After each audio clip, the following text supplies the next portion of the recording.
La réunion est maintenant et enregistrée. conservation de Meeting recording l'environnement, has started. protection de l'environnement. Donc, on a la chance aujourd'hui d'avoir 4 intervenants.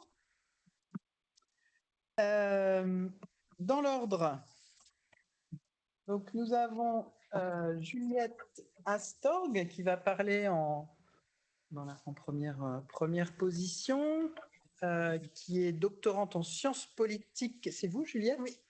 En sciences politiques à Paris 3 Sorbonne Nouvelle, et qui va nous parler, excusez-moi, il faut que je me remette les idées claires, qui va nous parler de politique publique au Costa Rica.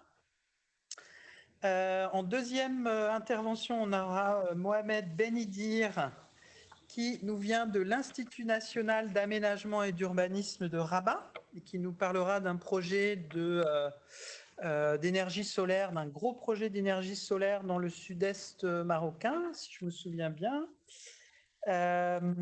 Ensuite, la troisième intervention sera celle de Jorge Moises Aniacata Pérez, qui est ici, enchanté. Alors vous, je crois que vous êtes géographe, hein? Sociologue, géographe, d'accord, mais ce sera intéressant d'en parler justement par rapport à cette question des appartenances disciplinaires et des méthodes, des méthodologies que vous mobilisez. Vous êtes au CESMA, un laboratoire qui est à l'université Paris-Cité. Et vous nous parlerez, si je me souviens bien, de projets d'habitat à Mayotte, hein, c'est ça, hein, d'aménagement urbain. Et puis, en quatrième intervention, nous aurons donc nos amis alors je ne sais pas s'ils vont parler des États-Unis, enfin du Canada ou du Cameroun, du Québec. Voilà, on a deux collègues démographes qui vont nous parler de la question de l'urbanisation autour de Yaoundé et des effets sur le foncier agricole autour de cette ville de Yaoundé. Donc c'est très bien, on aura différents terrains, différentes approches disciplinaires. Donc, ce que je vous propose, c'est peut-être de grouper les questions à la fin de la session. Comme ça, on essaiera de repérer un petit peu les transversalités. Et il y en a plusieurs entre vos interventions. Donc, je crois que vous avez... attendez, je regarde mes notes. J'avais noté 15 à 20 minutes chacune et chacun. 20 minutes maximum. Donc, je vais surveiller le temps de parole. Et donc, on va donner la parole dès maintenant à Juliette Astorg, qui va donc nous parler de la mise en œuvre d'un instrument de politique publique à Sarapiquí, au Costa Rica, entre conservation et logique marchande. Vous avez la parole pour 20 minutes maximum, Juliette.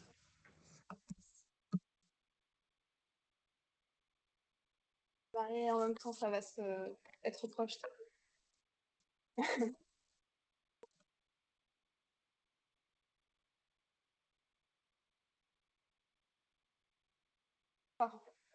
Ok. Bon, bonjour à toutes et à tous. Donc, je vous remercie de me donner l'opportunité de faire cette présentation. C'est un travail en cours, donc je serais très ravie de recueillir cette communication interroge la fabrique des politiques publiques de transition bas carbone visant à réduire les émissions de CO2. Et elle repose sur une enquête de terrain réalisée à Sarapiquí, donc au Costa Rica. Et en fait, la grande question qui va structurer cette communication est comment des politiques environnementales se mettent en place et s'adaptent selon des logiques commerciales sur ce territoire de Sarapiquí. Donc, la raréfaction des ressources allouées à l'action environnementale, couplée aux transformations d'une fondation costaricienne qui s'appelle la Fundecor, va pousser à des alliances avec le secteur privé dans ce territoire qui est marqué par l'expansion de monocultures d'ananas et de ses dommages environnementaux. Donc, je vais vous présenter d'abord une cartographie des acteurs. On peut aller directement à la slide 5 parce que j'ai raccourci mon introduction.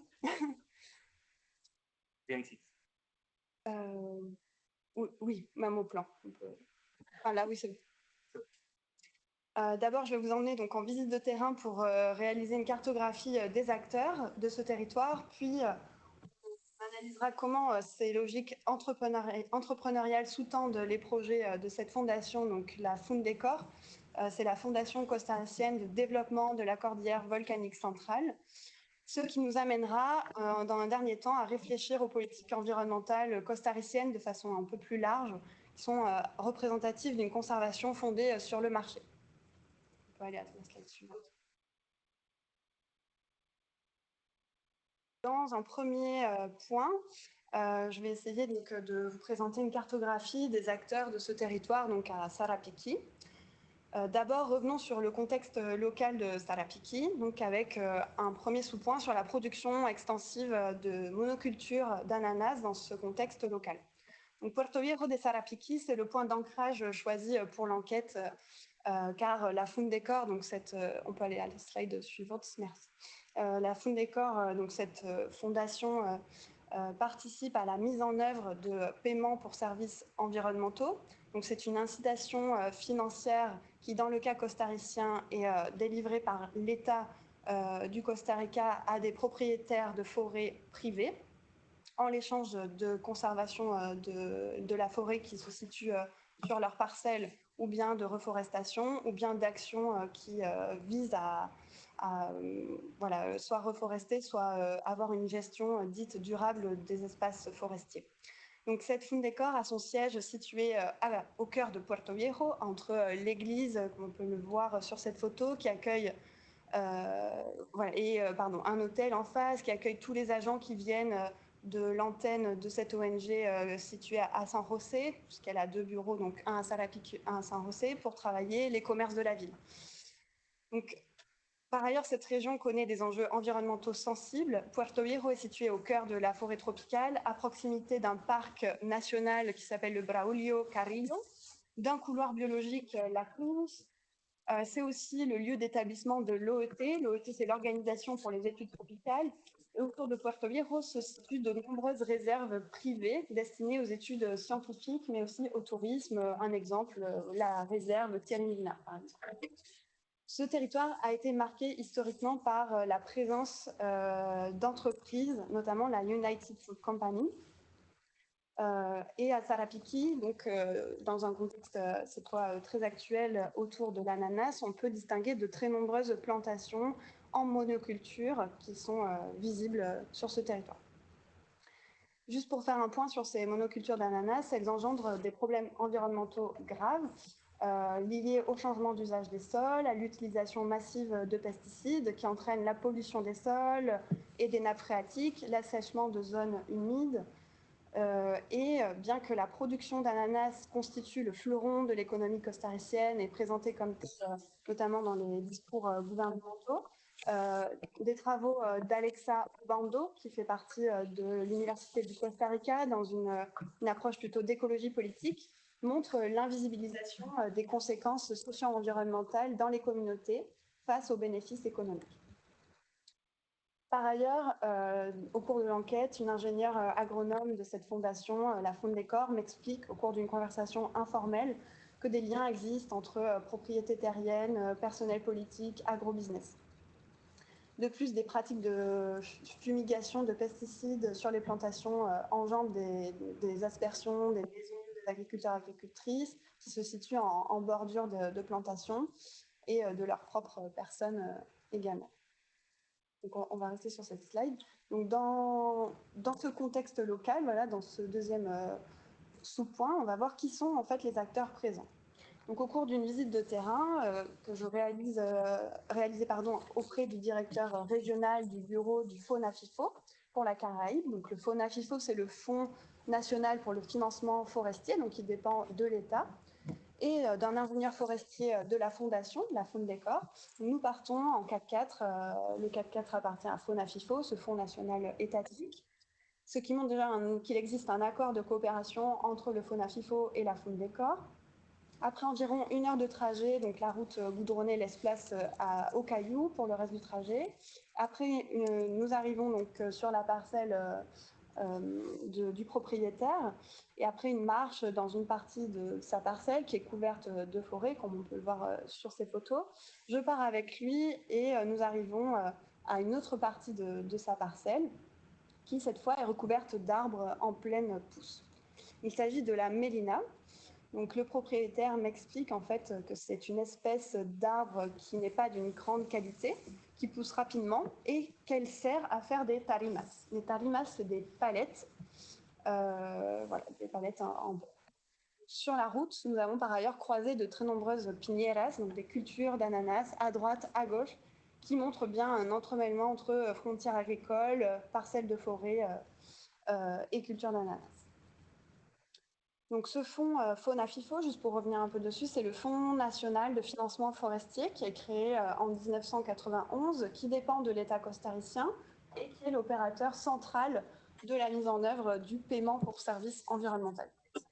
Fundecor est quant à elle la fondation costaricienne de développement de la cordillère volcanique centrale.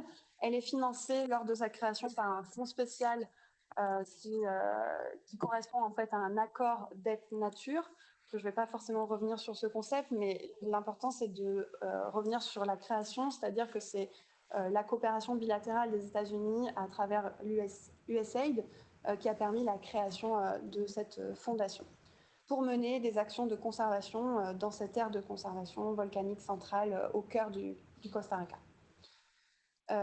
Et elle fait partie de ces organisations intermédiaires, la Fundecor, qui joue le rôle d'interface entre les propriétaires forestiers privés et ce fonds national, le FONAFIFO, pour que ces propriétaires puissent, lorsque les propriétaires demandent ce paiement pour services environnementaux. Donc ces tarimas, en fait, ces palettes font l'objet d'un nouveau projet de cette ONG, la Fundecor, c'est-à-dire réaliser donc des palettes à destination des entreprises de l'agroexport, notamment la culture d'ananas, pour la culture d'ananas. Donc dans un deuxième point, on va voir comment ces projets reflètent une certaine vision du développement que je nomme aux logiques marchandes. On peut descendre un petit peu, merci. Donc effectivement, ce projet de la mélina, donc cette espèce d'arbre qui pousse rapidement, reflète une certaine vision de la conservation et du développement de la Fundecor, plus orientée vers une dimension productiviste. Effectivement, le projet est coporté donc, par la Fundecor et le FONAFIFO, ce fonds national étatique, et repose donc sur la plantation de la mélina sur des parcelles qui peuvent bénéficier de paiements pour services environnementaux. Donc, ce projet s'accompagne par ailleurs de transformations aussi de l'organisation de la Fundecor en dehors de ce projet, c'est-à-dire que la Fundecor a acheté une entreprise qui est une scierie qui va lui permettre de fabriquer ses palettes, et cet achat donc dénote aussi cet aspect entrepreneurial de cette ONG qui est en train en fait de redéfinir sa trajectoire. Donc, pour rentrer un peu dans le projet, là c'est un exemple de la fiche du projet. Ce projet Mélina entend donc, je cite, reforester de manière commerciale en maximisant les rendements économiques, environnementaux et sociaux. Le directeur exécutif de la fondation m'explique au cours d'un entretien tout le secteur agroexportateur a besoin de palettes, il me le dit en anglais. Donc on perçoit que le vocabulaire utilisé dénote une certaine logique commerciale de plantation tournée vers des usages productifs du bois. Ainsi, donc, ce cadrage de l'action repose sur l'idée que ce projet servira le développement local, qui sera permis par la génération d'emplois locaux, donc d'une amélioration économique. Et il faut bien noter en fait que Sarapiquí, c'est un des cantons qui a des indices de développement social parmi les plus bas du Costa Rica. Une assistante administrative de l'ONG m'indique qu'ici le transport se fait parfois sur le fleuve, qu'il y a des problèmes d'infrastructure routière. Donc c'est assez différent de l'image qu'on peut avoir du Costa Rica, qui par ailleurs défend voilà, une idée d'un pays pionnier sur les aspects environnementaux, mais aussi qui se dénote par rapport au reste de l'Amérique centrale sur son développement. Donc, un ancien ingénieur forestier de cette fondation, de la Fundecor, m'explique aussi au cours d'un entretien, l'unique manière de faire de la conservation, c'est de fermer le cercle. Il faut entrer dans la partie du marché parce qu'on s'est rendu compte que ce n'était pas possible de soutenir la conservation au long terme si nous ne donnons pas de valeur agrégée au bois. Donc ainsi, il montre à travers son discours une analyse donc, mercantile autour du bois, appuyée sur un raisonnement en termes de valeur agrégée, de marché et par ailleurs de vente de produits dérivés du bois. On va passer à la slide suivante.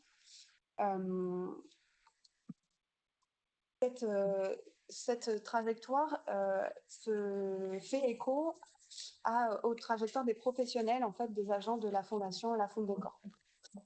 Dans le cas de la trajectoire professionnelle du directeur exécutif de cette fondation, La Fundecor, ce directeur exécutif a réalisé un doctorat en économie agricole, en agronégocios, donc moi je traduis par agrobusiness. Il m'explique ne pas avoir de formation en gestion forestière et cette spécialisation en agrobusiness pour expliquer l'orientation qu'il a aussi choisi de donner à cette organisation autour du commerce bois.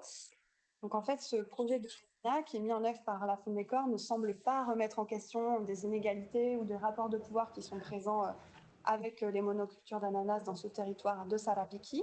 C'est plutôt des solutions techniques qui sont proposées par la Fundecor et le FONAFIFO. Donc, en fait, les porteurs de ce projet ne sont pas de vision altermondialiste sur la conservation ou les inégalités. Et par ailleurs, ce qui est marquant dans ce projet, c'est que d'une part, le paiement pour service environnemental permet la plantation de nouvelles espèces d'arbres et encourage la reforestation, mais que d'autre part, ce bois sert à des usages productifs à destination d'entreprises qui par ailleurs commettent des dommages environnementaux sur un même territoire. Donc, au-delà de ce projet, Mélina, cela permet d'interroger en fait des politiques environnementales costariciennes de façon plus large.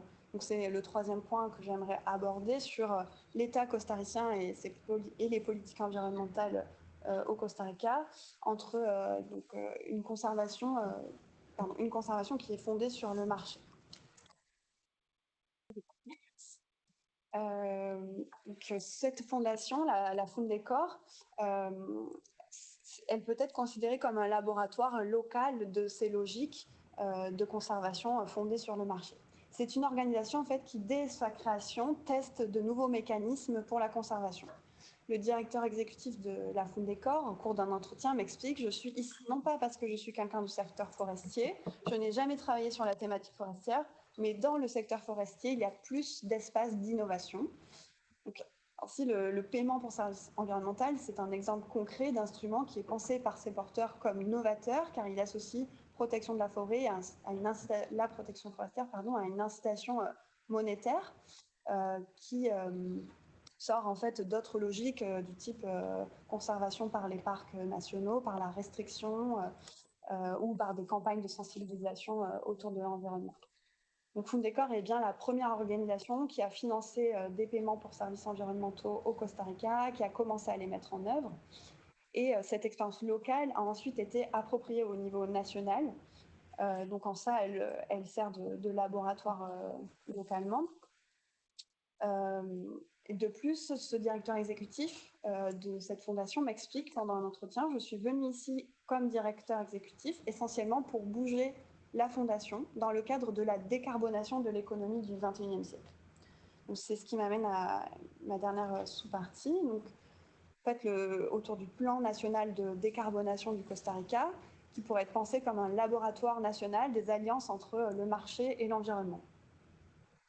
Donc, ce concept de décarbonation au niveau national évoque très clairement un plan national de décarbonation planifié de 2018 à 2050, qui a été porté par le président sortant Carlos Alvarado de centre-gauche, un plan autour duquel se structure toute la politique publique costaricienne sur ces enjeux de réduction des émissions de CO2.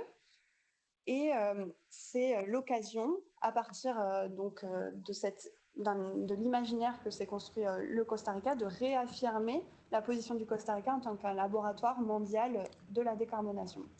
Et cet imaginaire repose sur un paradigme qui est construit au niveau international depuis les années 1990 qui cherchent à rendre compatible la question climatique et environnementale avec l'économie de marché, comme on peut le nommer, donc capitalisme vert ou modernisation écologique, comme l'a employé Jean Foyer, par exemple, dans un de ses ouvrages qu'il a coordonné. Donc, en suivant la perspective d'un autre chercheur de l'Université du Costa Rica, Alberto Gutiérrez, le Costa Rica pourrait être pensé comme un éco-laboratoire néolibéral. Il serait donc une scène d'expérimentation de ces formes innovantes de gouvernance environnementale fondées sur le marché. Donc, en brève conclusion, le Costa Rica est pionnier sur des instruments comme le paiement pour service environnemental et très proactif dans l'adoption de mécanismes de gestion environnementale fondés sur le marché à travers des politiques comme celle-ci de paiement pour services environnementaux ou bien l'échange d'aides nature, par exemple. Et ce projet-là de Mélina, très précisément, montre des tensions existantes au Costa Rica entre conservation et développement et pourrait exemplifier un modèle de développement et de conservation orienté vers des logiques plutôt marchandes dans le cas du Costa Rica. Voilà, je vous remercie de votre attention. Merci beaucoup, Juliette. C'était passionnant. Un beau cas d'études. Et ça va vraiment être intéressant de croiser ça avec les autres interventions. Donc, je vais passer la parole tout de suite à notre ami qui vient du Maroc, de Rabat, Mohamed Benidir, de l'Institut national d'aménagement et d'urbanisme. Je vous posais la question tout à l'heure si vous étiez urbaniste, géographe, et vous m'avez dit non, je suis plutôt sociologue, socio-anthropologue, donc voilà, ce sera intéressant aussi de discuter de ça tout à l'heure, de vos approches disciplinaires justement, ou indisciplinées. Voilà, je vous laisse la parole. Merci Sébastien. Donc, je suis enseignant-chercheur à l'Institut national d'aménagement et d'urbanisme. Et donc, cette recherche s'inscrit dans... Bien fort pour le micro. Je ne sais pas où est le micro. Ah oui, ah bah d'accord. Donc, a priori, cette recherche s'inscrit dans les enquêtes de terrain que nous avons faites dans le cadre de laboratoire mixte international, activité minière responsable, enjeux et défis solutions au Maroc, on s'appelle ILIMI à Amir. Et donc, il est le résultat de plusieurs mois d'enquête de terrain. S'intéresse pas seulement à cette question d'accaparement foncier, mais le point de départ, c'était un peu la recherche sur les mines, mais au cours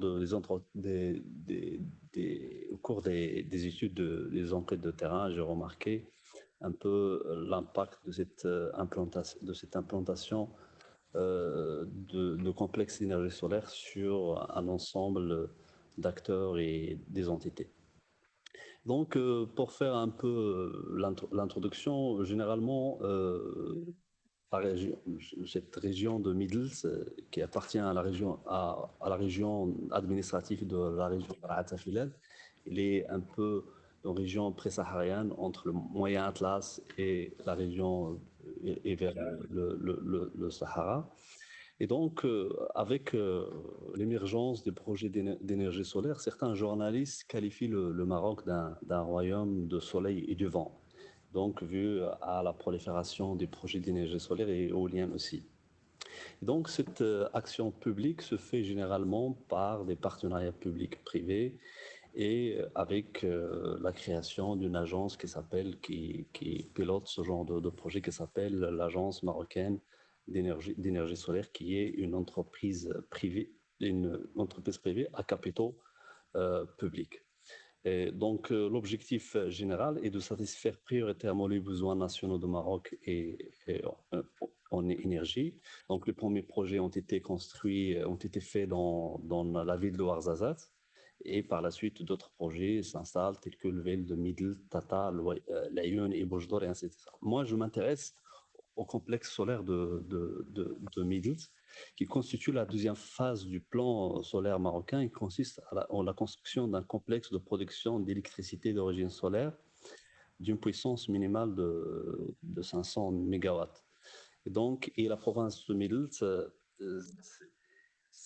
il est dans le plateau de la Haute Melouia, à mi-distance entre Khenifra et Rachidia.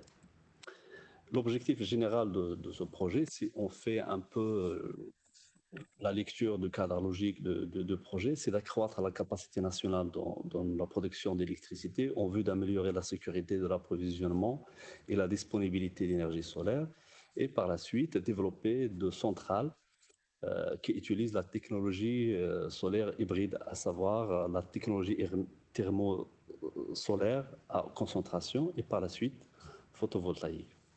Et donc, voilà un peu l'objectif général, les intentions, les ambitions de projet. Mais de point de vue foncier, le complexe solaire est un prototype d'un accaparement foncier généralisé. Ce n'est pas seulement la question de la terre qui est en jeu, mais le projet s'accapare, exploite beaucoup de ressources telles que l'eau, plus les servitudes et ainsi de suite. Les servitudes, les accès, parce que le complexe s'est implanté dans une zone de circulation et d'échange entre différentes tribus. Comment les groupes en question voient le projet, comment ils redéfinissent, négocient, contestent contre l'accès aux terres collectives et domaniales, et comment ils voient la compensation et la réparation contre le préjudice d'accaparement foncier et vert. D'abord, que disent les contrats d'acquisition? Est-ce que ce sont des contrats d'aliénation?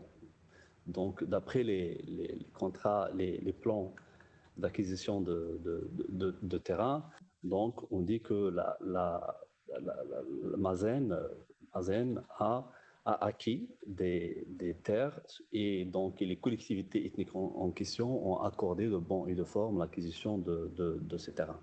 Mazen, c'est la société marocaine d'énergie solaire. C'est donc l'abréviation est en anglais. Et donc il y a une zone principale.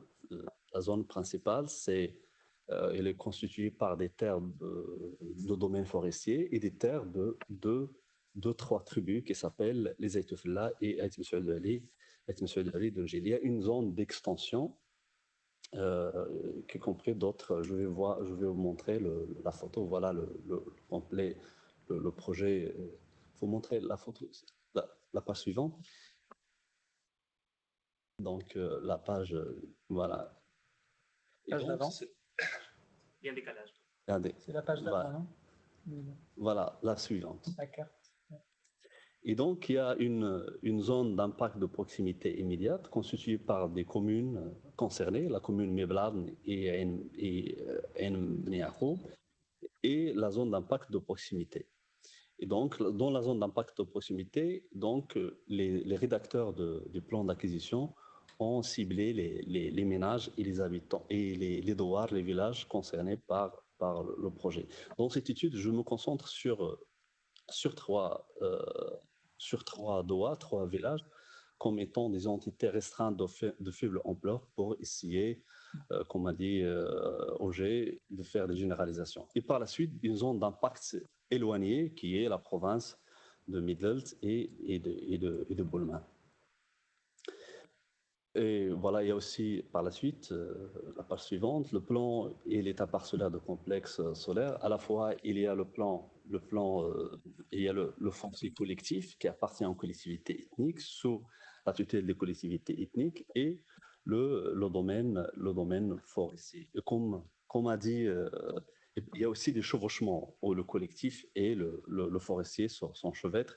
Et comme m'a dit un responsable du ministère de l'Intérieur, il m'a dit quand le collectif et le domaine forestier s'enchevêtrent, donc on décode de bail au collectif. Et donc voilà, à part l'acquisition de terrain, il y a aussi des plans d'acquisition de l'eau. Plans d'acquisition parce que le plan d'énergie solaire nécessite des quantités considérables. Et donc, ils ont fait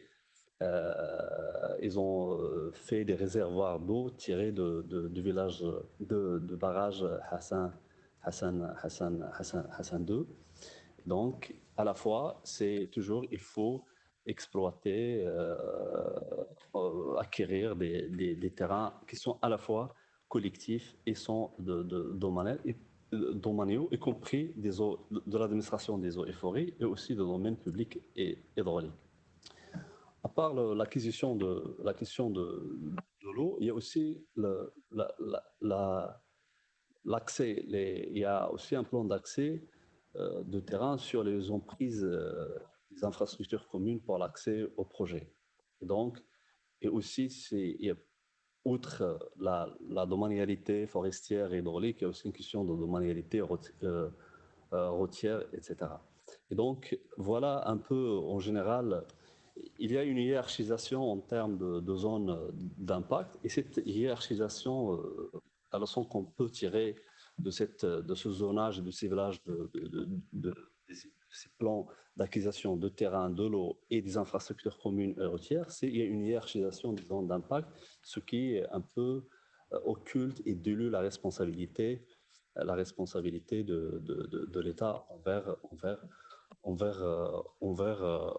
les populations et les communautés. Est-ce que j'ai qualifié ces plans d'acquisition comme des plans d'aliénation.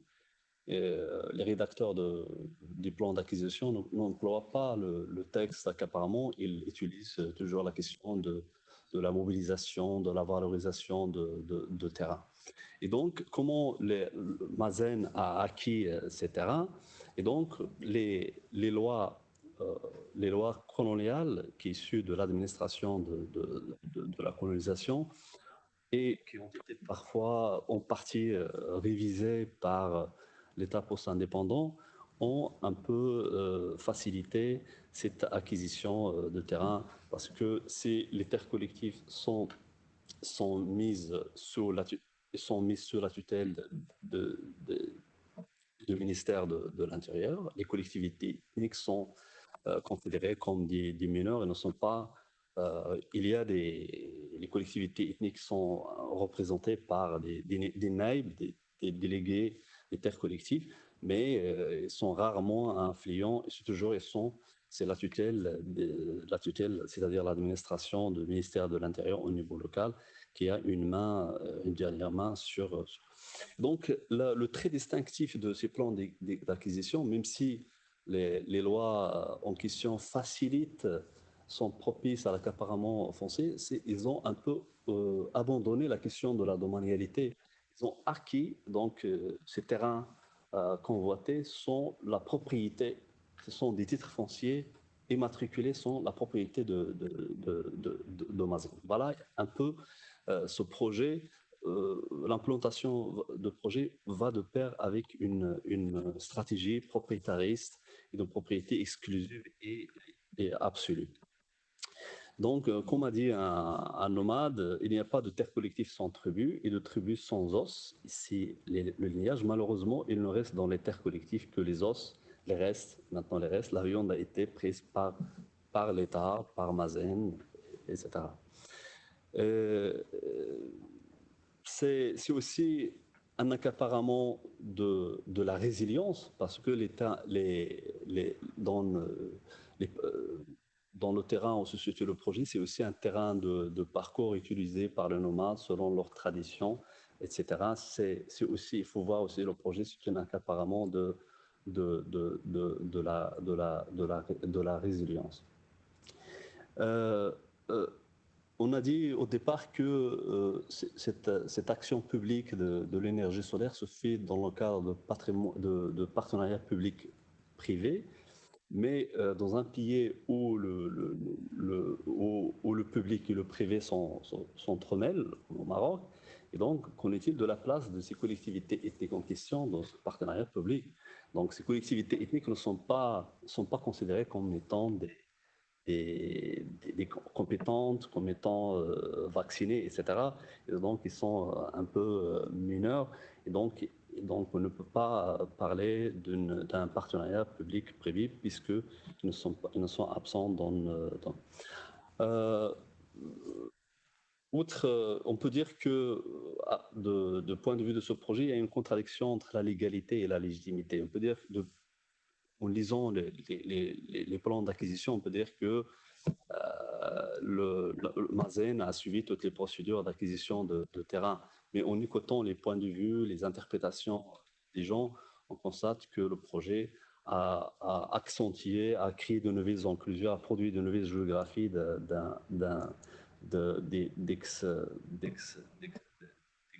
d'exclusion.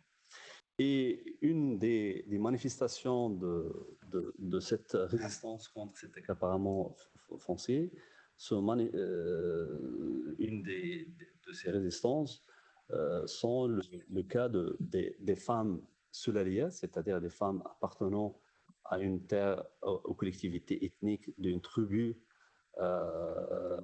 qui s'appelle Aïtoufla, dont ces terrains collectifs ont été acquis par Mazen, et par la suite, en notre cas, des nomades d'une autre tribu qui ne sont pas considérés comme des ayants droit.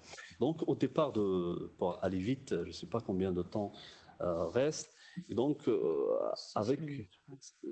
avant, vers 2015-2016, avec le commencement de projet, et donc, les femmes de cette collectivité ethnique ont fait plusieurs pétitions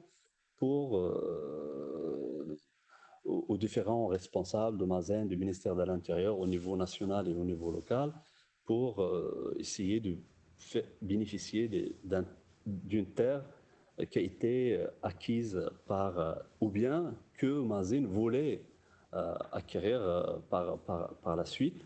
Et maintenant, il utilise ces femmes ont utilisé un peu les slogans de Maroc vert, etc., de l'agriculture pour faire cette pétition et demander l'usage de cette terre pour des fins agricoles.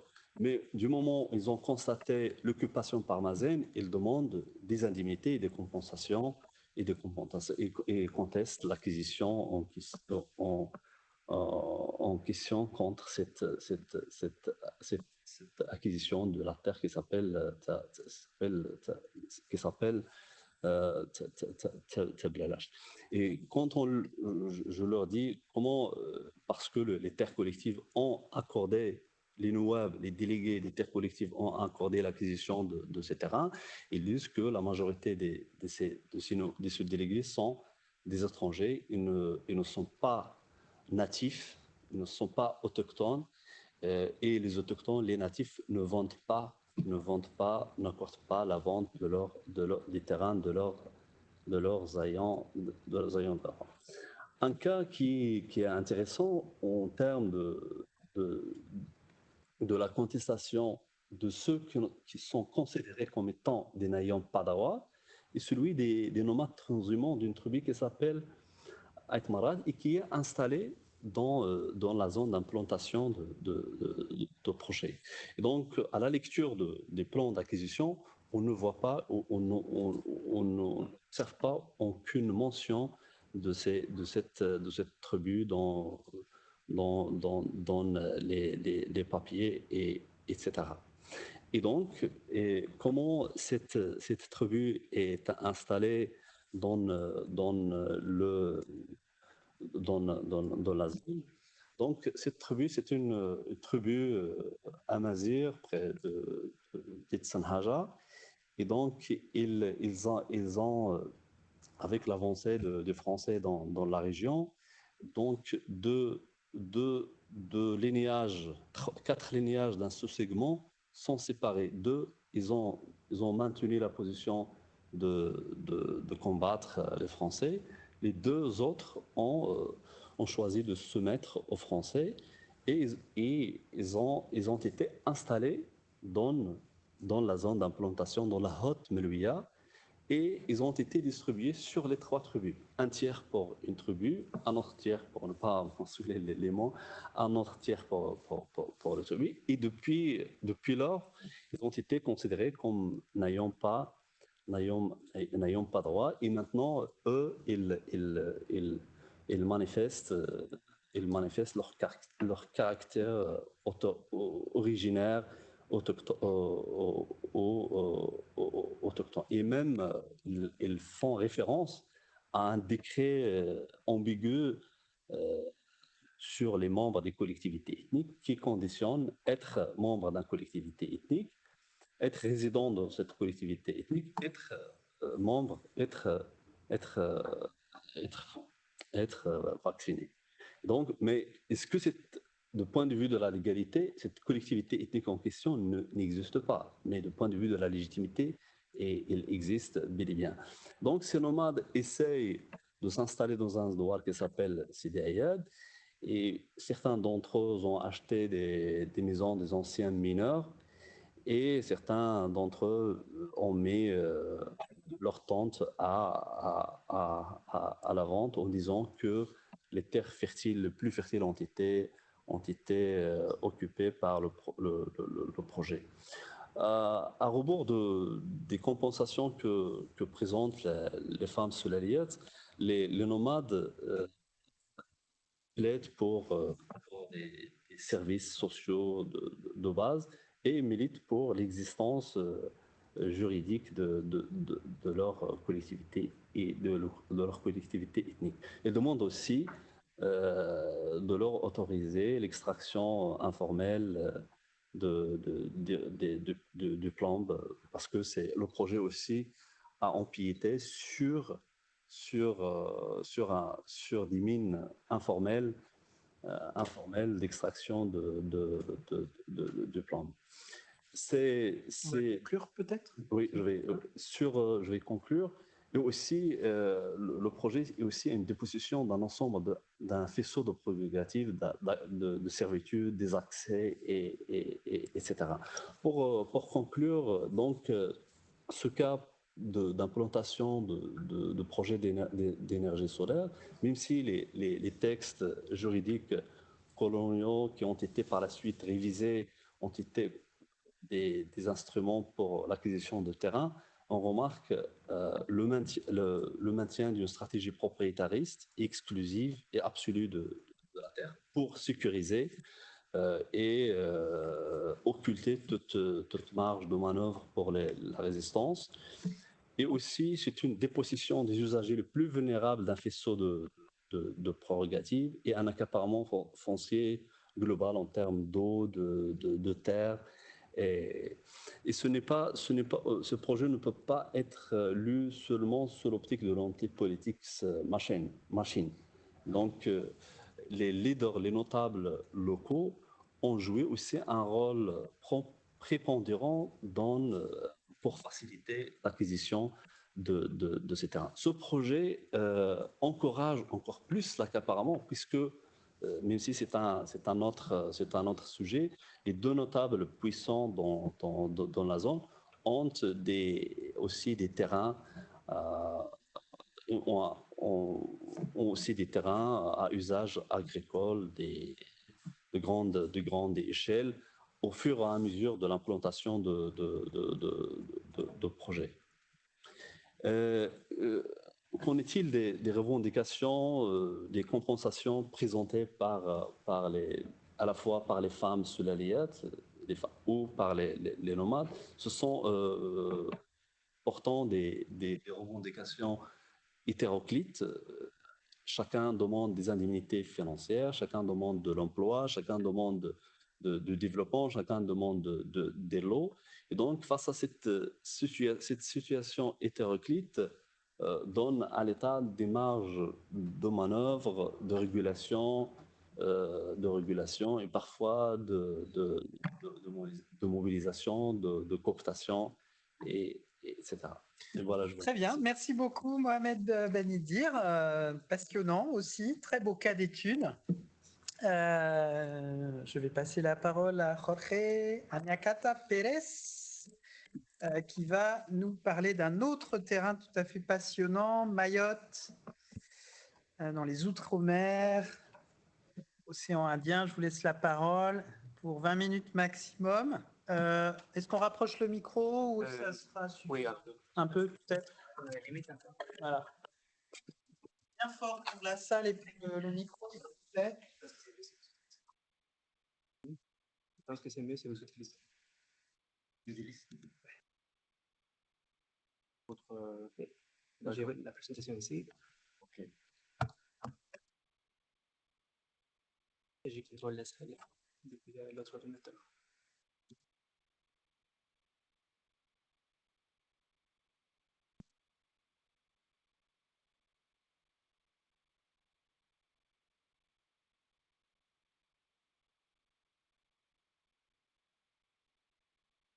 Donc,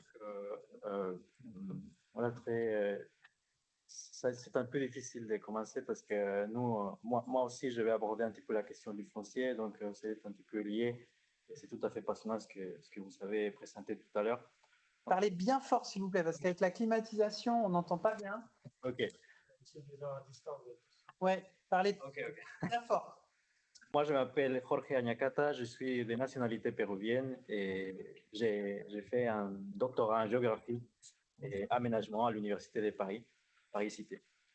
J'ai commencé mon travail de recherche en septembre de l'année dernière dans le cadre d'une convention CIFRE entre l'Université de Paris, l'Établissement public foncier et d'aménagement des Mayotte FAM.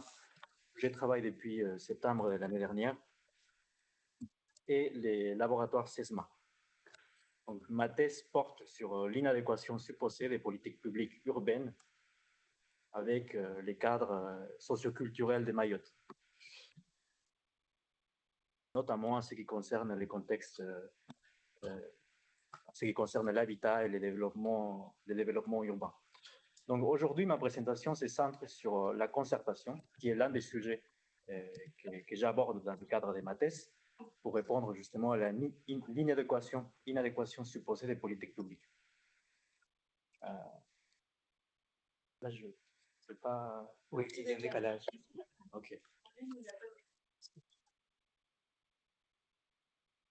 Donc, la présentation s'organise en 4 sections. Tout d'abord, je vais vous exposer le contexte général de Mayotte et pourquoi je me suis intéressé à la question urbaine. Ensuite, je vais parler des établissements publics d'aménagement et les modèles d'aménagement urbain qu'ils représentent. Ces éléments me permettront d'aborder dans un troisième temps la problématique liée à la concertation. Et plus particulièrement, je vais m'intéresser à la mise en place des actions de concertation dans le cadre d'un projet urbain mené par l'établissement public foncier d'aménagement de Mayotte. Tout d'abord, slide suivante. OK.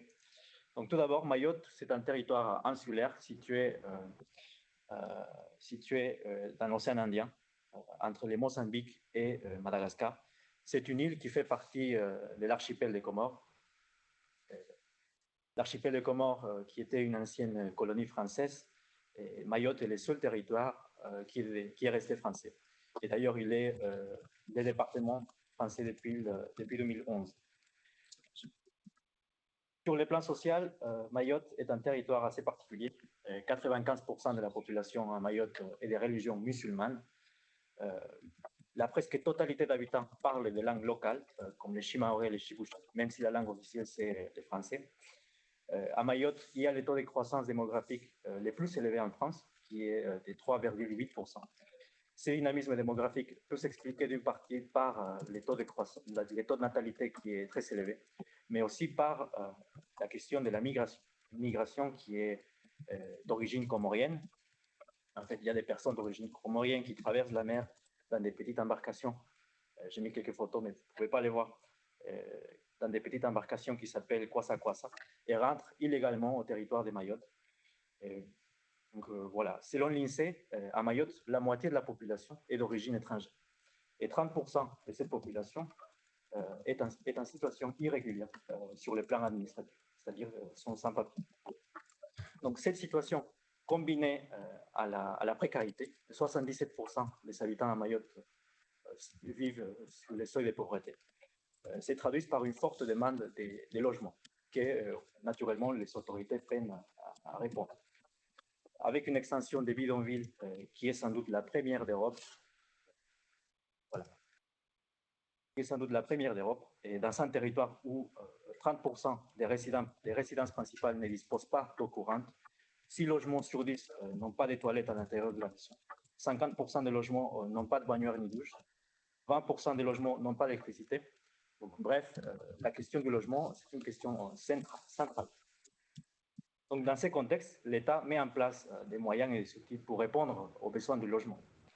Je vais centrer ma présentation sur l'un de ces outils. Il s'agit de l'établissement public foncier d'aménagement de Mayotte, qui en même temps incarne un modèle d'aménagement urbain qui a fait ses preuves en métropole.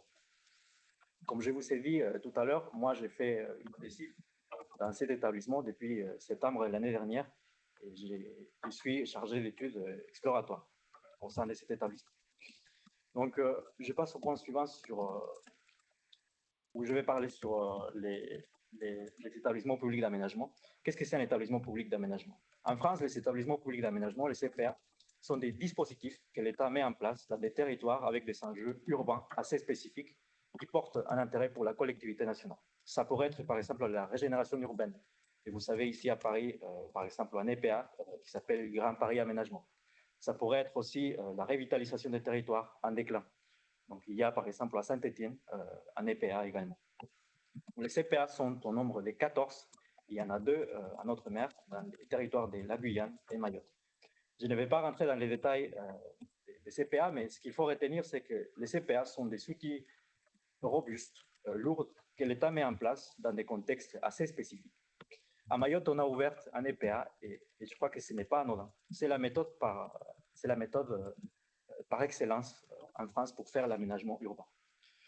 Pour comprendre le travail des CPA, j'ai dû me pencher sur la nature des projets d'aménagement urbain. Les projets d'aménagement urbain, ce sont des projets assez complexes, de longue durée. Ils sont durés entre 7 et 20 ans. Dans ces opérations, il y a un travail de conception qui est fait et qui prend aussi énormément de temps. Les projets passent par des phases techniques assez normées et qui demandent des validations à différents niveaux de la gouvernance. Donc, sur l'écran à gauche en bas, vous pouvez voir une photo d'un projet. C'est comme ça qu'on présente les projets. Il y a des places publiques, des équipements, des espaces dédiés pour des bureaux.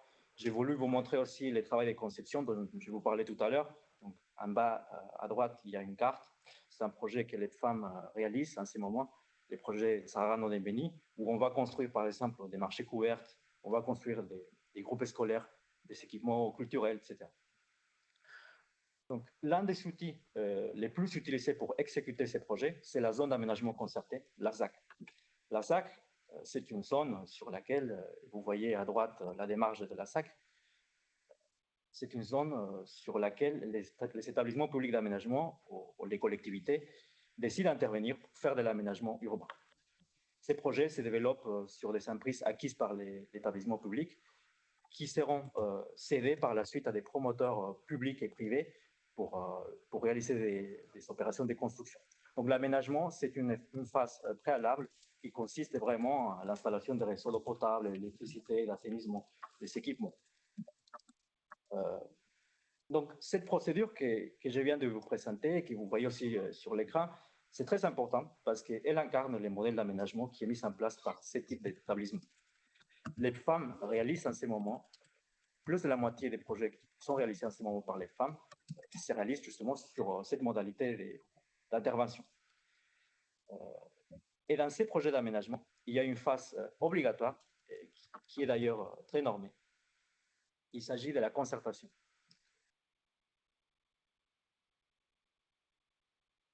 Dans le cadre de ma thèse, c'est l'un des éléments sur lesquels j'analyse l'inadéquation supposée des politiques publiques au contexte social et culturel de Mayotte. Mais pourquoi je m'intéresse à ça? Parce que c'est le point de rencontre entre les projets urbains qui est élaboré avec ces modèles que je viens de vous présenter.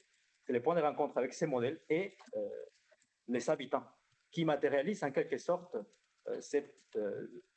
ces contextes socioculturels spécifiques. Voilà. Pour organiser ce travail de réflexion sur la concertation à l'EPFAM, je vais tout d'abord énoncer les contenus du cadre réglementaire, ce qui nous séduit par les codes de l'urbanisme concernant les processus de concertation. Ensuite, je vais évoquer l'interprétation et mise en œuvre de la concertation au sein de l'EPFAM, et puis les principales contraintes que l'EPFAM a rencontrées dans cette démarche. Donc, selon les codes de l'urbanisme, la concertation permet, à travers des dispositifs qui sont mis en place, deux choses. La première, c'est d'informer au public sur la réalisation d'un projet. Et la deuxième, c'est de recueillir les observations et les remarques du public et de les stocker.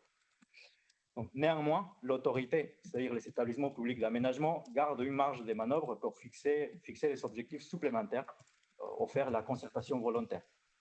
Dans ces contextes, et je reviens sur les slides, dans ces contextes, l'EPFAM réalise une ZAC, une opération zone d'aménagement concerté, dans le nord-est des livres, vous voyez la carte, une ZAC dans les villages de Longoni. Vous savez, en haut à droite, les périmètres du village, qui s'étend sur 34 hectares. Les projets, ils démarrent en 2018. En bas à gauche, vous voyez aussi les projets, les programmes de cette opération. Les femmes veulent construire 1000 logements, veulent construire aussi un groupe scolaire, des places publiques, etc. Donc, je vais me centrer sur ce qui est à droite sur l'écran, sur les modalités de concertation. Donc, il y a 4 modalités de concertation. La première, c'est l'affichage des dates de concertation en mairie et au siège de l'EPFAM. Ensuite, les cahiers de doléances, l'adresse Internet qui permet de recueillir les observations du public. Et enfin, l'organisation à minima d'une réunion publique. Donc, les résultats de cette première analyse, c'est les modalités de concertation, les objectifs de ces modalités de concertation. Elles facilitent deux choses. Encore une fois, sur la base de ce qu'on a vu dans les codes de l'urbanisme, de ce qui est indiqué dans les codes de l'urbanisme. Premièrement, elle facilite l'accès à l'information concernant la réalisation du projet, notamment à travers la réunion publique et les dates de concertation. Et deuxièmement, ces outils de concertation permettent à l'EPFAM de prendre connaissance des avis recueillis, encore une fois, à travers la réunion publique, l'adresse Internet, les cahiers de doléances. Donc, dans cette logique, les modalités de concertation mises en place dans les projets de Longoni répondent aux dispositions du Code de l'urbanisme, du cadre réglementaire. Néanmoins, il n'y a pas de dispositif pour assurer la prise en compte réelle des observations recueillies dans la conception du projet. Je passe à la deuxième partie de cette analyse. Donc, lors de la mise en place de ces modalités de concertation, l'établissement a rencontré plusieurs difficultés. À propos de l'affichage, je vais passer modalité par modalité. Donc, à propos de l'affichage des dates de la concertation, ces dispositifs, comme autant d'autres moyens écrits, sont très peu efficaces à Mayotte, parce que 6 habitants sur 10 à Mayotte ne savent pas lire ni écrire. Donc, pour faire face à ces difficultés, l'établissement a changé sa démarche. Ainsi, pour l'organisation des dernières réunions publiques, il s'est rapproché des mosquées, par exemple, pour diffuser de l'information par haut-parleur. Il a organisé aussi des permanences pour se rapprocher des terrains, pour aller au contact des gens, etc. Donc, le deuxième dispositif, les cahiers de doléances. Ces cahiers de doléances, il était disponible dans la mairie de Koungou, la mairie du village de Longoni, et aussi au siège de l'EPFAM. Mais là, il y a un vrai problème, c'est qu'il y a une distance géographique importante entre les villages de Longoni et la mairie de Koungou, qui est de 10 km. Bon, 10 km, peut-être pour certains, ce n'est pas beaucoup. Cependant, à Mayotte, il n'y a pas de transport public. Il y a des taxis collectifs qui répondent à la demande. Néanmoins, l'accès à ce type de services n'est pas à la portée d'une population précaire. Je passe au troisième dispositif, l'adresse Internet. Donc, il faut dire que cette adresse Internet, elle a trouvé un petit peu plus de succès. On a reçu 10 messages de la population. Donc, les habitants, malgré la précarité, ils arrivent à avoir un téléphone portable. Et pour répondre à ces problèmes d'illettrisme, ils font recours aux enfants, les enfants qui vont à l'école primaire et donc apprennent un peu le français. Donc, ils nous envoient des messages par ces biais. Je passe au dernier dispositif, la réunion publique. Lors des réunions publiques, les femmes ont rencontré une opposition très forte des habitants au projet. À la fin de la réunion publique, par exemple, tenue en septembre 2021, un collectif d'habitants s'est constitué pour contrer les projets. Donc, on peut se poser la question, pourquoi certains habitants sont opposés au projet malgré la mise en place des dispositifs de concertation réglementaire? Et lors des réunions publiques, les habitants demandent 4 choses. D'abord, les habitants dénoncent un manque de communication concernant la réalisation du projet, c'est-à-dire qu'ils n'étaient pas informés sur la réalisation des projets. Deuxièmement, ils dénoncent ne pas avoir été associés à la conception du projet, c'est-à-dire qu'on arrive à la réunion publique avec un projet qui est déjà tout fait, donc avec une carte comme celle que vous voyez sur l'écran, et on nous dit, on va venir ici, on va construire des groupes scolaires, on va construire des places publiques, et derrière ça, il y a aussi des opérations de démolition qui sont prévues parce qu'il y a des logements insalubres. Donc, les habitants ont peur. Et par rapport à ça, justement, troisièmement, ils demandent de conserver les constructions existantes au lieu de les démolir pour refaire un nouveau quartier. Enfin, et ce qui est peut-être la question la plus intéressante et importante demandée par les habitants, c'est la question de la régularisation des situations foncières. La plupart des habitants ne sont pas propriétaires des terrains qu'ils s'occupent depuis quelques années. Certains habitants ont des droits s'ils démontrent que leur occupation est d'origine coutumière. Donc à Mayotte, comme dans d'autres territoires d'outre-mer et dans d'autres pays en voie de développement, et en général, je ne sais pas, il y a cette question du droit coutumier. Donc pour nous, établissement public d'aménagement, c'est un vrai enjeu parce que il y a pas vraiment, on ne sait pas vraiment qui est propriétaire des terrains sur lesquels on va réaliser des projets. Voilà. Donc je passe au dernier point. Désolé, je ne vous ai pas montré ça, mais je passe au dernier slide. Donc qu'est-ce que nous apprend l'analyse de la concertation? D'abord, c'est que la méthode qui est mise en place actuellement n'est pas adaptée. L'établissement met en place des outils de concertation qui respectent certes les cadres réglementaires du Code de l'urbanisme. Néanmoins, ces outils de concertation rencontrent beaucoup de difficultés lors de leur mise en place. Et cela peut s'expliquer notamment par les contextes sociaux et culturels du territoire. Ça, c'est la première conclusion. Et la deuxième conclusion, c'est que l'analyse des principales demandes des habitants dans les cadres de la concertation montre que les freins au projet, au-delà du processus de concertation, se centrent sur d'autres éléments clés du modèle d'aménagement urbain appliqué par l'État. On peut se poser la question de la pertinence de restructurer de façon globale les secteurs d'intervention, en passant par des opérations de démolition, ou d'y intervenir peut-être de façon ponctuelle pour répondre aux besoins des habitants en termes de services comme installer l'eau potable, l'électricité, assainissement, etc. Je pense notamment aux expériences en Amérique latine. Là aussi, les habitants construisent leur logement eux-mêmes, mais par la suite, l'État vient rattraper à travers l'installation des services de base et aussi la construction des écoles et aussi la construction des places publiques, des parcs, etc. Voilà. Et c'est tout pour ça. Très bien. Eh bien, écoutez, merci beaucoup. Parfait. Merci d'avoir respecté le temps de parole. Ça va susciter pas mal de questions aussi, j'imagine. En tout cas, moi, j'en aurais. C'est très intéressant. C'est l'histoire aussi de compensation, revendication des populations par rapport à ces politiques publiques pas toujours adaptées ou concertées.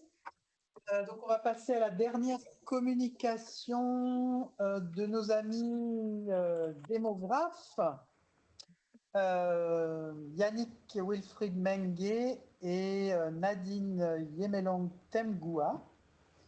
Je ne sais pas si peut-être Yannick qui va nous parler. Je ne sais pas s'ils sont ensemble ou pas. C'est Yannick, voilà. Donc, écoutez, on vous laisse la parole pour 15 à 20 minutes.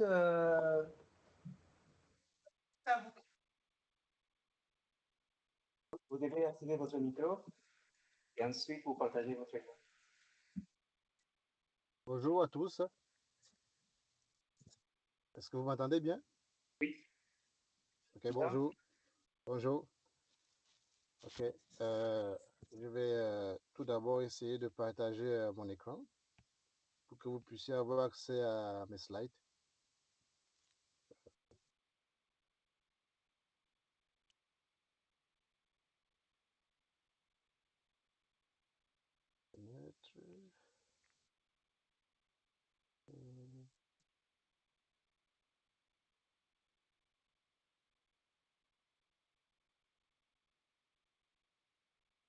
Il faut que j'arrive.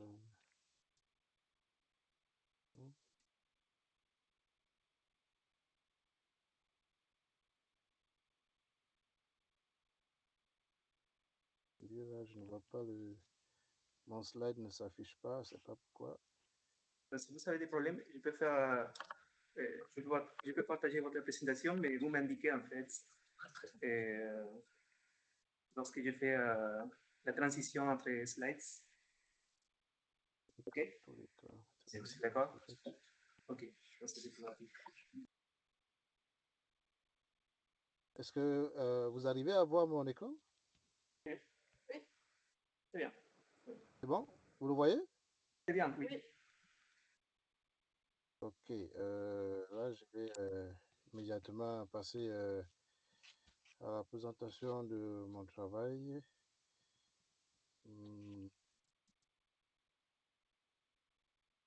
Est-ce que là vous le voyez? Je ne vois pas le PowerPoint.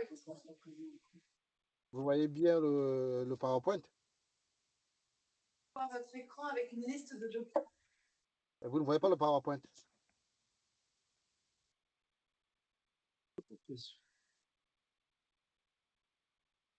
Allô? Oui. Oui. Est-ce que vous voyez le PowerPoint? Non, mais il y a un décalage, donc on attend un peu. Ça. Est-ce que vous arrivez à voir mon PowerPoint? Pas encore, mais est-ce que vous l'avez ouvert?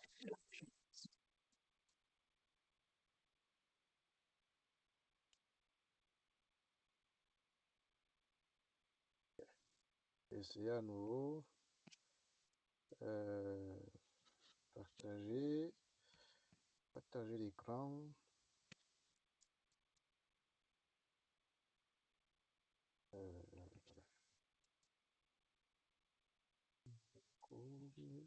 L'écran.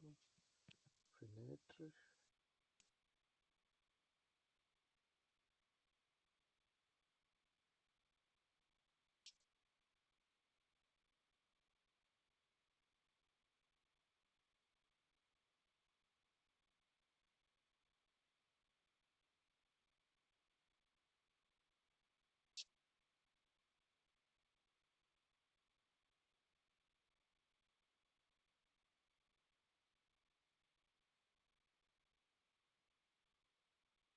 Est-ce que vous voyez mon PowerPoint? Allô? Non, je ne peux pas en fait. Je vais lancer votre présentation ici. Ok. Et vous m'indiquez en fait lorsque je fais les transitions entre slides, si vous êtes d'accord. Ok, ok. Donc, je vais arrêter le partage ici chez moi. Oui.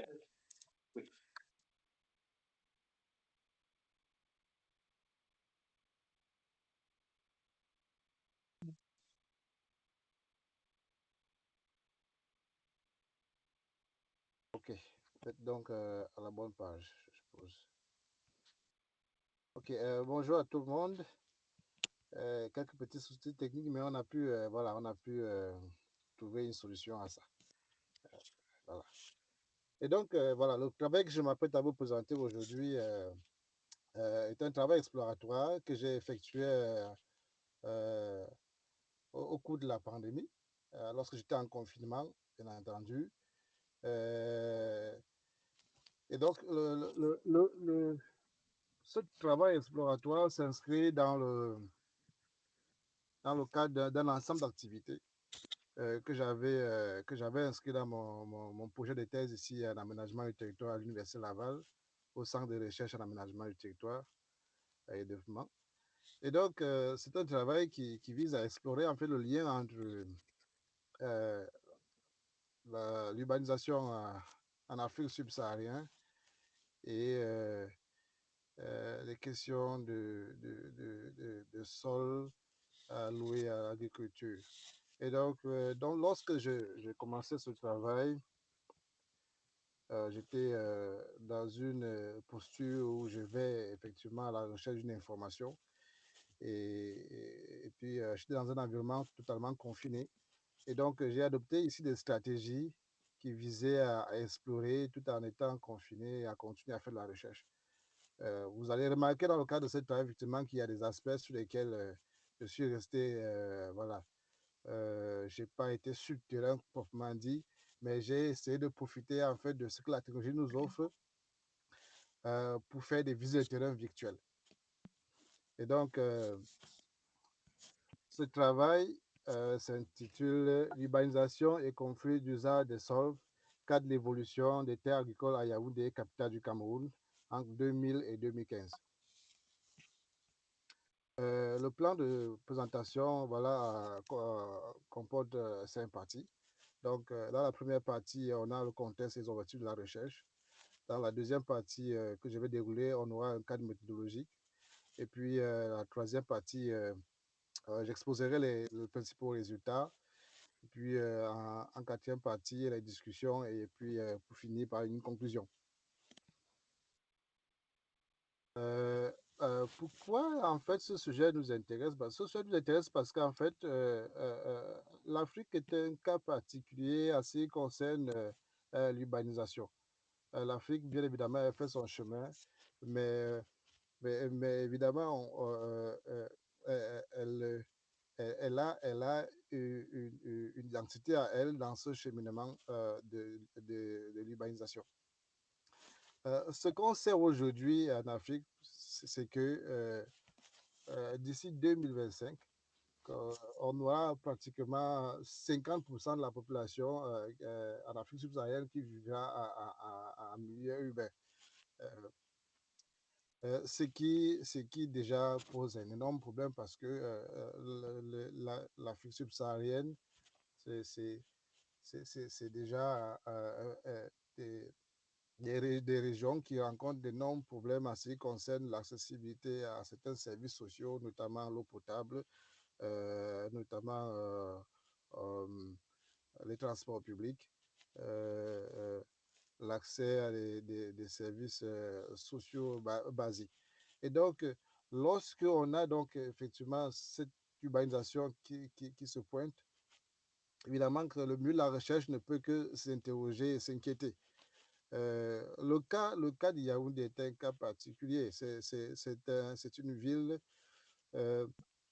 où on a un taux d'accroissement annuel moyen de 5%. Et c'est l'une des villes les plus qui a un taux d'urbanisation le plus développé en Afrique subsaharienne. Dans la ville de Yaoundé, les problèmes qu'on rencontre dans la plupart des villes de l'Afrique subsaharienne s'y observent également. Et donc, dans le milieu de la recherche, l'on pense que le rythme actuel d'urbanisation en Afrique subsaharienne, notamment à Yaoundé, finira par causer la disparition des terres agricoles et aggraver les problèmes sociaux actuels. Et donc, ce sentiment d'inquiétude qui est partagé dans le milieu de la recherche, nous avons décidé dans le cadre de ce travail de le questionner. Est-il avéré effectivement que voilà, l'urbanisation actuelle risque à faire disparaître les terres agricoles ou à aggraver par la suite les problèmes sociaux actuels que Yaoundé connaît? Et donc, pour mener à bien ce travail, nous avons défini un objectif. Et donc, l'objectif de cette recherche voilà, était donc d'étudier l'impact de l'urbanisation sur l'évolution des terres agricoles à Yaoundé, plus spécifiquement. Et donc, il s'agissait de cartographier l'évolution, l'occupation et l'usage des sols à Yaoundé, et puis calculer et décrire les changements, notamment ceux des sols à usage agricole. Dans le cadre méthodologique de ce travail, nous avons choisi nous appuyer sur la télédétection, notamment la classification supervisée pour atteindre ces objectifs. Le logiciel ENVI, qui est un logiciel d'analyse spatiale version 521, a été mis à disposition par le laboratoire et donc nous l'avons exploité dans le cadre de ce travail pour arriver à atteindre nos objectifs. Et donc, les aspects théoriques de la démarche que nous avons exploité dans le cadre de ce travail de recherche figurent dans des ouvrages, certains publics et certains articles. On a par exemple les ouvrages de Girard, de Bons, de Calos et Collet, et puis Xinjiang, et puis quelques des productions scientifiques assez intéressantes comme celle de Pinet et Mertens sur ce sujet. La démarche, elle est dans le slide que je vous présente là, c'est assez vaste. Bon, j'ai essayé de résumer ça en quelques petites lignes en fait. Donc, ce sont des images Landsat 7 et 8 de Yaoundé qui datent effectivement du 18 mai 2000 et du 4 mai 2015 qui ont été téléchargées sur Earth Explorer. Et donc, après traitement après des traitements spécifiques sur ces images, des cas d'usage de sol et puis des cas de changement d'usage de sol avec des statistiques descriptives ont été produites en utilisant respectivement l'algorithme de classification et l'analyse de changement par maximum de vraisemblance du logiciel ENVI 521. Ensuite, une analyse diachronique a été effectivement réalisée pour essayer de compléter ce travail de recherche. Et spécifiquement, les données que nous avons eu à télécharger, pourquoi Landsat 7? Et donc, parce que Landsat 7 et Landsat 8 sont des données qui offrent une couverture spatiale totale de Yaoundé et puis une couverture temporelle adéquate. Comme je disais tantôt au début, nous avons voulu observer le changement sur une assez longue période. C'est pas que nous avons choisi des dates relativement longues, écart de pratiquement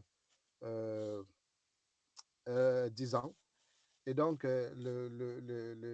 les images libres d'accès qui nous offrent la possibilité de faire une telle observation, c'est des images fournies par Landsat 7 et Landsat 8 de Earth Explorer.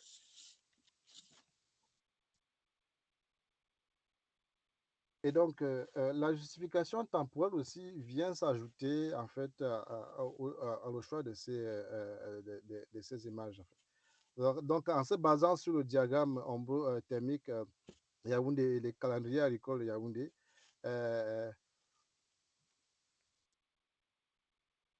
les dates de mai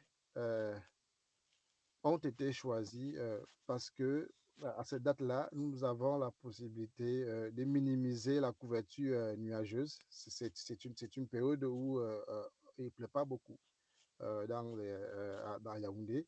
Et également, c'est une période là où il ne fait pas trop chaud.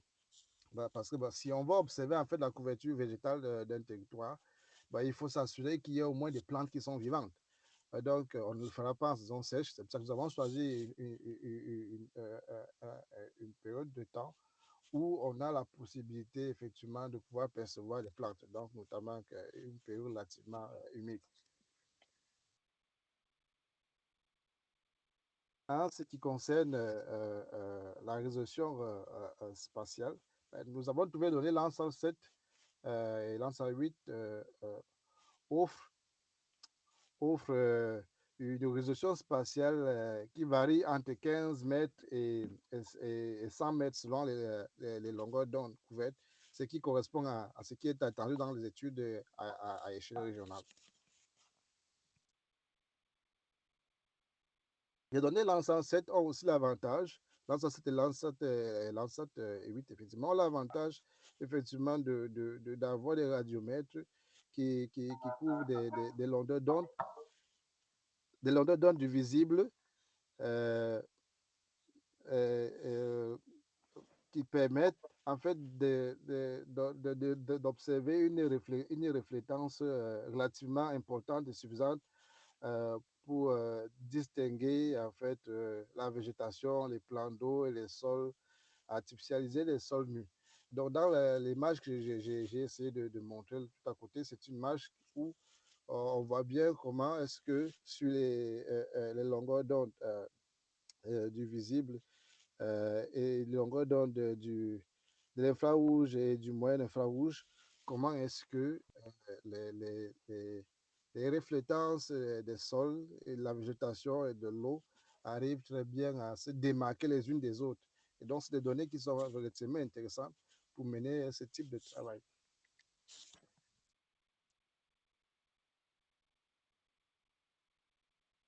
Et donc, en termes de traitement, une fois qu'on a ces données, avant de les mettre dans je dirais le moule pour pouvoir en fait mener à bien des analyses, il a d'abord fallu qu'on fasse des traitements. Pourquoi on fait des traitements? Parce qu'évidemment, il faut qu'on élimine le bruit dans les images, ce qui est très souvent le cas à cause effectivement de l'influence de l'atmosphère. Et donc, il y a un traitement qui a été effectué pour effectivement voilà, régler le problème d'ensoleillement qui très souvent arrive sur les radiomètres qui captent des images, qui doivent capter des images de la surface de la Terre. Et également, il y a un tout traitement que nous avons effectué, c'était le traitement sur le bruit qui peut être dû à des problèmes de nuages. Voilà. Et donc, par exemple, sur des images Landsat 7, il y a un test de détection un test de détection des nuages que nous avons réalisé, qui a permis de détecter effectivement qu'il y avait des nuages.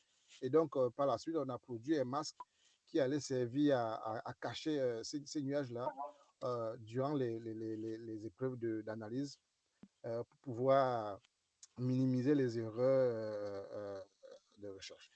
Et donc, voilà dans à peu près les trois types de traitements que nous avons effectués. Un traitement sur l'ensoleillement, un traitement sur les bruits dus des bruits dus à des nuages, et puis et donc c'est ce travail-là que nous avons effectué pour rendre ces données assez utiles à la recherche.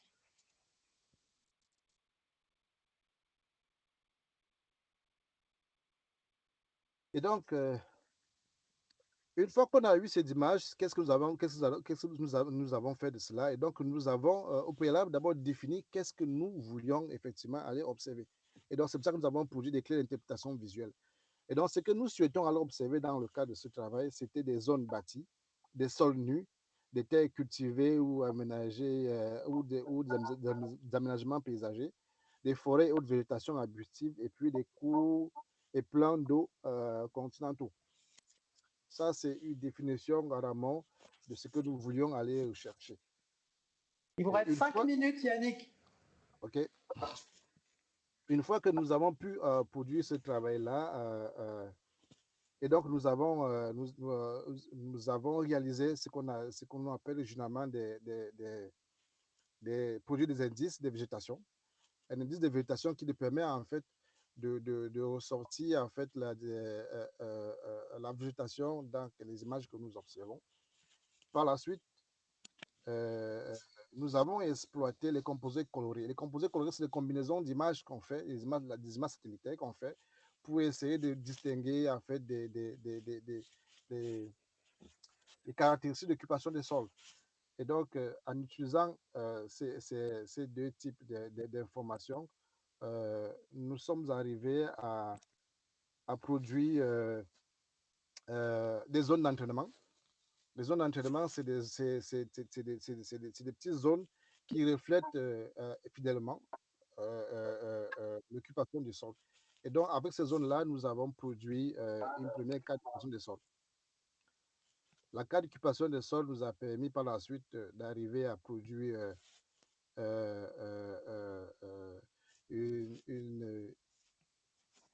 d'avoir une idée de l'occupation des sols de la ville de Yaoundé sur les 2 périodes d'observation. Ces deux cas d'occupation des sols ont été par la suite utilisés dans une analyse de changement du logiciel Envy pour arriver à mettre en évidence les changements que nous souhaitons observer. Et donc, ce que nous avons obtenu en termes de principaux résultats, c'est qu'il y a des pertes de sol à usage agricole estimées à environ à 2857 hectares sur la période d'observation.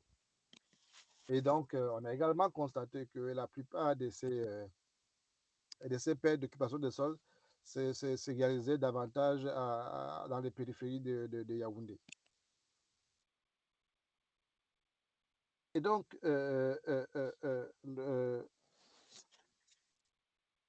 une fois qu'on sait que voilà, Yaoundé est confronté à des types de phénomènes, et donc cela soulève bien évidemment le problème qui est le fait d'anticiper sur les risques que cela pourrait avoir, les conséquences que cela pourrait avoir dans les jours à moyen terme. Et donc, au regard de ce travail-là, on est arrivé à la conclusion que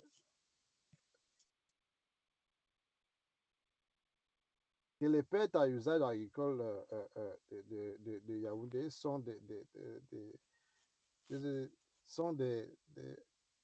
un résultat d'un recul d'un recul non seulement de la végétation du fait de l'anthropisme, mais également c'est un phénomène qui est sujet à beaucoup de problèmes sociaux à court ou moyen terme à l'avenir. Et donc, on s'est posé la question de savoir quelles solutions doivent être envisagées si on admet l'hypothèse que l'urbanisation a un impact sur l'évolution des sols à usage agricole à Yaoundé. Et donc, voilà, ce que nous avons proposé, effectivement, à la fin de ce travail, c'est la mise en place des groupes spéciaux pluridisciplinaires de réflexion sur la protection des terres agricoles et que devraient envisager les politiques à court moyen terme pour endiguer les conséquences qui pourraient survenir suite à l'avancée de ce phénomène. Je vous remercie pour votre attention. Merci beaucoup Yannick pour votre concision, et puis merci à notre logisticien qui a rattrapé le coup. Je vais faire un petit commentaire rapide de l'ensemble des interventions, puis après on commencera peut-être à discuter. Alors je vous remercie les uns les autres pour la grande qualité de vos présentations, la richesse des sujets abordés, des questionnements, des approches, avec pas mal d'enjeux, d'ailleurs avec des enjeux qui sont transversaux un petit peu dans certaines de vos communications, sur comment concilier le développement pour faire vite et la protection de l'environnement, la préservation de l'environnement, comment adapter les politiques publiques, les projets d'infrastructure aux contextes locaux, aux attentes des habitants, des projets qui bien souvent se veulent innovants, comme souvent les projets de développement, les politiques de développement ont un peu tendance à se présenter systématiquement comme des projets innovants, et on sait très bien que c'est rarement le cas finalement, qu'elles reprennent des choses qui se font depuis longtemps en affichant soit de la concertation, soit de la participation. On connaît, il y a eu beaucoup de travaux en anthropologie du développement, notamment, moi je suis anthropologue, sur les limites des approches participatives. Ça a été beaucoup discuté en socio-anthropologie du développement, notamment. Donc il est question effectivement de participation, de concertation, mais aussi d'exclusion des acteurs, entre guillemets, de ces projets. Donc, vous êtes un peu au cœur des interactions entre ces différents acteurs et vous essayez de les saisir, alors peut-être moins pour la dernière communication. Donc voilà, alors moi ce qui m'a plu aussi dans vos présentations, c'est un peu la diversité des approches disciplinaires. Et en même temps, ce que j'ai envie de vous dire, c'est que finalement, on ne sait pas trop si vous faites de la géographie, la démographie, de la sociologie, des études d'urbanisme, de la Sciences Po, etc. D'ailleurs, les uns me disent « Ah non, moi je suis sociologue, je ne suis pas géographe, etc. etc. » Donc ça, je trouve ça quand même assez intéressant, puisqu'on est au carrefour, effectivement, de ces différentes disciplines, mais je pense qu'il faudrait éviter de penser aussi qu'il y a une énorme porosité et que finalement, on peut dire un peu... on peut dire un peu, je suis sociologue sans vraiment se positionner en tant que sociologue, ou je suis démographe en se positionnant en géographe. Enfin, bon, ça pose toutes ces questions-là. Et je trouve que finalement, vos ancrages disciplinaires ne ressortent pas beaucoup, en fait, dans vos communications. Donc ça, je pense que ça peut être un point de discussion, parce que moi, je suis habitué à ce qu'on me dise « moi, je suis démographe », et on voit bien pourquoi la personne est démographe, on voit bien quelle est sa formation, etc. Donc la porosité des disciplines est évidemment derrière des méthodes, des méthodologies, des outils qui sont mobilisés. Donc là, vous pourrez peut-être nous en dire un peu plus, les uns, les unes et les autres. Et d'ailleurs, je trouve que...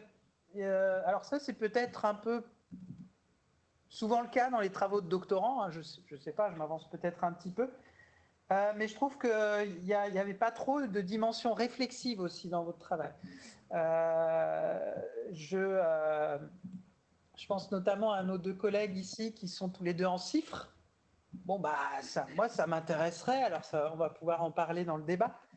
Mais vous êtes dans des thèses sur financement CIFRE, donc quel est votre positionnement par rapport à l'institution qui vous embauche, etc. Vous faites une thèse en CIFRE, bon, et quelle est la position de votre institution dans ce que vous nous décrivez? Est-ce que c'est totalement extérieur ou est-ce qu'ils sont partie prenante des actions de développement que vous nous décrivez? Voilà, et puis bon, il y a toujours évidemment ces jeux d'échelle, ces enjeux et ces jeux d'échelle.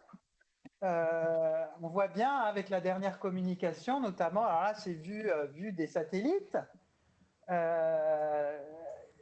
voilà, à quelle échelle on se positionne, quelle échelle nous intéresse, est-ce que c'est celle des acteurs, individuels ou collectifs? Est-ce que c'est celle des porteurs de ces politiques publiques uniquement, ou est-ce que je m'intéresse aussi aux habitants qui sont les bénéficiaires, entre guillemets, de ces politiques publiques, et comment les habitants voient, ou les personnes qui occupent ce foncier agricole, comment elles voient ces politiques et comment elles les vivent. Donc voilà, donc ça va rejoindre un petit peu les questions que je voulais poser peut-être à chacune et chacun très rapidement, parce que je voudrais laisser la place au débat, mais j'abuse de mon rôle de modérateur pour lancer un petit peu le débat. Hein. Donc Juliette, c'est vous qui êtes intervenue en première. Justement, moi, ça m'intéresserait d'avoir un peu votre positionnement en tant que CIFRE AFD. Bon, alors c'est une question un peu large, mais voilà, moi j'aimerais bien savoir quel est le rôle de l'AFD dans ce capitalisme vert au Costa Rica, ou alors est-ce qu'ils ne sont pas du tout partie prenante, et quel regard vous portez-vous sur le rôle des bailleurs, puisque vous avez parlé à un moment du SID. Voilà, le rôle des bailleurs dans ces politiques publiques sont traversées de contradictions, de tensions, etc. Et puis, je me demandais si vous aviez fait des enquêtes auprès des habitants, justement, parce que vous êtes un peu, vous prenez, j'ai eu la chance de lire vos papiers, donc vous nous parlez beaucoup du discours des acteurs politiques, enfin des acteurs de ces projets, des porteurs, etc. Mais on n'entend pas beaucoup les habitants de ces lieux où il y a la production d'ananas, de bois, etc. Est-ce que vous avez pu mener ce type d'enquête, ou est-ce que ce n'est pas encore le cas et vous allez le faire? Est-ce que voilà, donc j'avais une question par rapport à ça. très vite, Mohamed Benidir. Donc, alors, vous, c'est pareil. Moi, j'avais envie de vous poser des questions. Vous nous parlez des interactions, etc. Mais vous nous parlez dans votre texte d'arène. Donc, l'arène au sens d'Olivier de Sarnan, la socio-anthropologie. Mais au final, comment cette arène se concrétise, quelles sont les interactions, comment ça fonctionne. Olivier de Sarnan parle de groupes stratégiques, etc., dans son bouquin de 95. Quelles sont les interactions, les espaces de négociation? Parce qu'en fait, vous nous les présentez les uns à côté des autres, mais comment ils interagissent? Quelles sont leurs interactions, les marges de manœuvre, etc. Comment ces femmes sous la LIAT, comment elles font pression et quelles armes elles utilisent? Alors vous avez dit, c'est intéressant, qu'elles utilisent l'argument écologique du Maroc vert pour essayer justement de faire pression sur les acteurs publics. Voilà, bon, les groupes pastoraux d'eux-mêmes, qu'est-ce qu'eux, ils revendiquent de l'autochtonie. Alors, on sait très bien la problématique, on connaît cette problématique des pasteurs nomades ou plus ou moins nomades, qui justement se mettent à revendiquer une autochtonie pour accéder à des droits fonciers ou à des ressources publiques. Jorge, pareil, j'avais envie de vous pouvez nous dire un peu votre rôle, finalement, votre positionnement, puisque vous avez été un peu impliqué dans cette concertation. Et quel est votre positionnement par rapport aux acteurs? Et pareil, est-ce que vous avez mené une enquête? Parce que je ne savais pas si je pensais que vous étiez géographe, etc. Est-ce que vous avez mené une enquête de sciences sociales auprès des habitants avec observation, entretien, etc. Et puis, Yannick, moi, je voulais vous demander si, parce que justement, vous recourez à un outil qui est extrêmement sophistiqué. Hein. Moi, j'avoue qu'il y a beaucoup de choses que je n'ai pas compris dans votre texte parce que c'est très. Il y a beaucoup de calculs, etc. Donc, moi, je suis un peu nul en maths et j'ai pas tout suivi. Mais moi, ce qui m'interpelle, c'est que là, je vois beaucoup ça chez les géographes, cette technique qui recourt à l'image satellitaire. Et je me demandais ce qu'un démographe, qu'est-ce que vous faites de votre formation de démographe? Donc la démographie, c'est une des sciences sociales. Hein. Qu'est-ce que vous faites de votre formation de démographe là-dedans? Et je voulais savoir notamment si vous aviez complété cette enquête ce travail par image satellitaire par des enquêtes de terrain, par exemple à Yaoundé, où vous allez voir sur le terrain comment ça se passe. Voilà pour quelques petites questions. Alors, essayez de répondre pas trop longuement, comme ça on laissera la parole on laissera la place au débat avec les autres personnes. Je vous remercie. Donc, on va commencer dans l'ordre, si vous voulez. Merci beaucoup pour ces questions très pertinentes qui amènent à poursuivre la réflexion. Donc, sur le rôle de l'AFD, oui, la CIFRE, effectivement, moi, j'ai pas insisté sur ce point très important. Effectivement, pour moi, l'AFD a un cadre d'intervention pays dans la région latine, un cadre régional et un cadre d'intervention pays. Donc, au niveau de la région Amérique latine, c'est le mandat de l'AFD est clair, c'est la croissance verte. D'accord. Mais avec des contradictions dans les discours des agents qui sont chargés de projet ou experts climat, voilà, qu'on retrouve dans les agences. Là, je pense à la Colombie, parce que j'ai un terrain comparatif avec la Colombie, d'accord, qui critique aussi cette approche. Donc, mais d'un point de vue de la diplomatie de l'aide et économique de l'AFD et de cette tutelle, c'est ces mandats-là qui sont mis en avant. Moi, j'ai choisi de vraiment avoir une approche, on va dire, sur la mise en œuvre d'un projet en allant dans ce territoire où l'AFD n'est pas présente au Costa Rica. D'accord. Mais quelque part qui m'a permis aussi peut-être plus de liberté ou j'ai pu me détacher de l'AFD. Mais ça fait partie des projets que mène l'AFD. Au Guatemala notamment, ils avaient financé un projet autour de PSE. Ils ont écrit l'AFD a écrit, plusieurs personnes de l'AFD ont écrit un ouvrage sur la question, comment ça peut servir le développement. D'accord. Et Donc votre thèse va nourrir ces réflexions en cours à l'AFD ou... il y a une volonté à l'AFD d'essayer de mieux comprendre les contextes, comme c'est souvent ce qu'on reproche aux agences de la coopération. Donc, ma fiche de poste au départ, c'était on a besoin de mieux comprendre certains contextes. Donc, j'ai choisi de travailler sur la Colombie et Costa Rica, avec un enjeu sur les politiques publiques au départ, donc sur la transition bas carbone, qui est le mot de l'AFD. Et voilà, et je pense que sur se comprendre aussi comment cet instrument est utilisé au niveau local, ils sont assez intéressés par cet aspect. Parce que justement, ils ne descendent pas forcément quand les agents vont sur place dans leur mission.